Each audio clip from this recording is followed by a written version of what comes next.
श्लोक 47. श्रीराम मनीलोचनी श्रीहरी तोची पाहे, जनी जाणता भक्त होऊन राहे. गुणी प्रीती राखे क्रमू साधनांचा, जगी धन्य तो दास सर्वोत्तमाचा.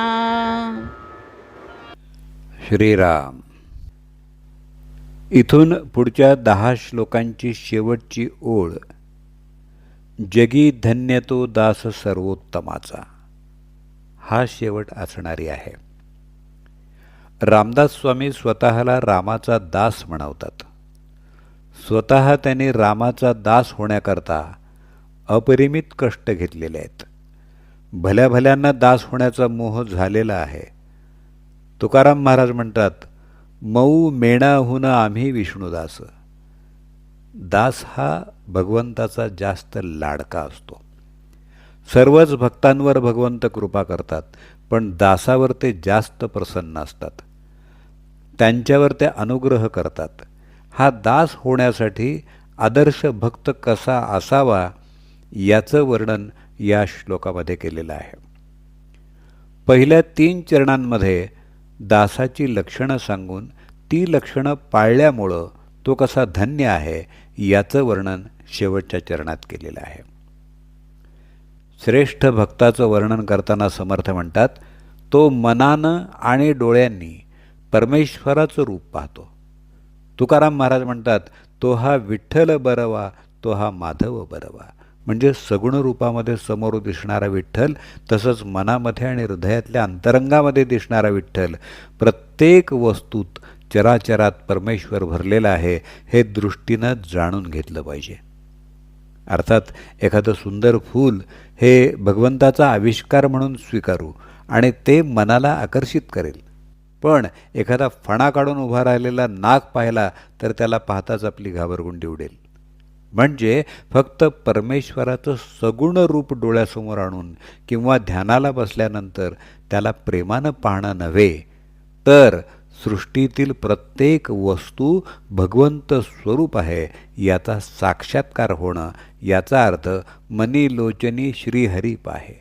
इथं प्रत्यक्ष नेत्रांनी होणारा साक्षात्कार हा विशेष महत्त्वाचा आहे. जनी जाणता भक्त होऊन राहे या चरणाचे अर्थ 3 प्रकारे काढता येतात. एक म्हणजे जाणता या शब्दाचा अर्थ जाण असणे, ज्ञान असणे असा आहे. आपल्यावरती अनेकांचे ऋण असतात. मातृऋण आहे, पितृऋण आहे, गुरुऋण आहे, बंधू भगिनी ऋण आहे, समाज ऋण आहे.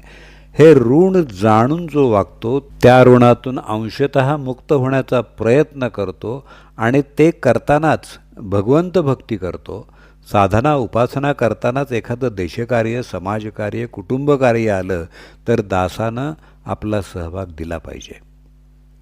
दुसरं, डोळ्यांनी परमेश्वराचं रूप पाहणं, डोळ्यांनी मूर्ती पाहणं, तिच्या पूजा अर्चेमध्ये रंगून जाणं, देवांची सागर संगीत पूजा करणं, विविध उपचारांनी अभिषेक करणं, अर्थानं भगवंताला जाणणं आणि त्यापासून समाधान मिळवणं. पण अशी आवड वरवरची किंवा दुसऱ्यांना दाखवण्यापुरती असू शकते. तिसरं, मनाच्या अंतरंगातून परमेश्वराला जाणणं. काही जणांना मूर्ती सजवणं, बाह्य उपचाराचं दर्शन घेणं यात जितकं समाधान वाटतं त्यापेक्षा साधनेमध्ये एकाग्र होणं, देहभान विसरणं, दर्शनानं अष्टसात्विक भाव दाटून येणं आणि या अर्थानं भगवंताची प्रसन्नता अनुभवणं, परमेश्वराला जाणून घेणं. तिसऱ्या चरणामध्ये राखे हा शब्द वापरला आहे. हा गुणी प्रीती राखणे आणि साधनांचा क्रमू राखे या दोन्हीसाठी वापरलेला आहे.